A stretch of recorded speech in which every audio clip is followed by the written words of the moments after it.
মুরগির মাংস রান্না করার আগে মুরগির মাংসটাকে ভালো করে একটু ভেজে নেবেন, তাহলে দেখবেন মাংসটা খেতেই অসাধারণ হয়।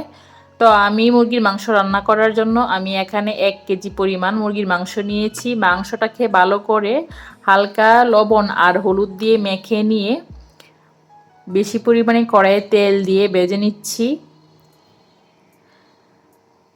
প্রায় 10 মিনিটের মতো মাংসটাকে কম হিটে একবারে লো হিটে ভেজে নিয়ে নামিয়ে নিলাম।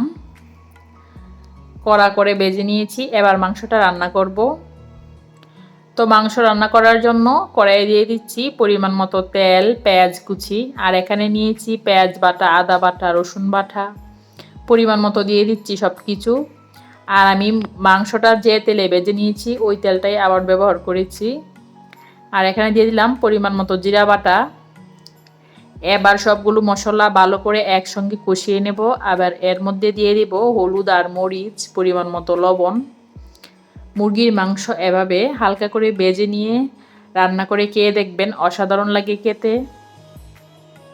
আর এখানে দিয়ে দিচ্ছি কয়েকটি রসুনের কোয়া। মিডিয়াম টু লো হিটে মশলাটা ভালো করে কষিয়ে নিচ্ছি। দিয়ে দিচ্ছি পরিমাণ মতো হলুদ, 1 চামচ হলুদ দিয়ে দিলাম, এর বেশি দেব না।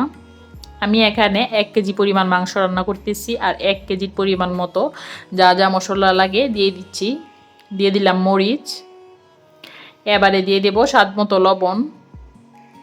যারা নতুন আমার ভিডিওটি দেখে আশা করছি ভালো করে রান্না করে নিতে পারবেন, কারণ আমি সহজ করি আপনাদের মাঝে শেয়ার করি আর সহজভাবেই রান্নাটা দেখানোর চেষ্টা করি।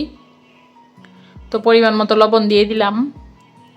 আর আরেকটা কথা বলে দিই, আমি এখানে দেশি মুরগি না ব্রয়লার মুরগি রান্না করতেছি। তো ব্রয়লার মুরগিটা রান্না করার জন্য প্রথমেই আপনি মুরগির মাংসটা ভালো করে ভেজে নেবেন, তাহলে দেখবেন মাংসটা খেতে অসাধারণ লাগে। তো মশলাটা কষিয়ে নিয়ে আগে থেকেই ভাজা মাংসটা এর মধ্যে দিয়ে দিলাম। এবার মশলার সঙ্গে মাংসটা ভালোভাবে একটু মিশিয়ে নেব। 1-2 মিনিট এভাবে মশলার সঙ্গে মাংসটা কষিয়ে নিয়ে এর মধ্যে দিয়ে দিচ্ছি আগে থেকে ভেজে রাখা আলু দিয়ে আবারও মাংসটা একটু ঢেকে দেব। 2 মিনিটের জন্য ঢেকে দিলাম। 2 মিনিট পর আরেকটু কষিয়ে নিয়ে এবারে দিয়ে দেব পরিমাণ মতো জল। এভাবে ব্রয়লার মুরগি রান্না করে দেখবেন অসাধারণ লাগে খেতে। আর আপনি যদি আমার চ্যানেলে নতুন হন তাহলে অবশ্যই আমার ভিডিওটিতে লাইক দিয়ে যাবেন আর চ্যানেলটি সাবস্ক্রাইব করে দিয়ে দিবেন। তো এভাবে 2 থেকে 3 মিনিট কষিয়ে নিয়ে এবার পরিমাণ মতো জল দিয়ে দেব। দেখুন মাংসটা ভালো করে কষে এসেছে।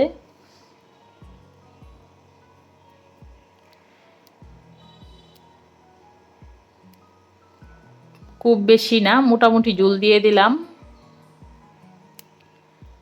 এবার 4 থেকে 5 মিনিট হাই হিটে জাল করে নেব, আর ঢেকে দিতে হবে না।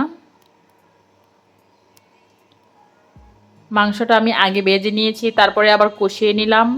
এতে করে মাংসটা সিদ্ধই হয়ে এসেছে, আর ঢেকে দেওয়ার প্রয়োজন হবে না। এবারে গরম মশলা দিয়ে নামিয়ে নেব। 4 থেকে 5 মিনিট জাল দিয়ে গরম মশলা দিয়ে চুলাটা অফ করে দিচ্ছি। ধন্যবাদ সবাইকে।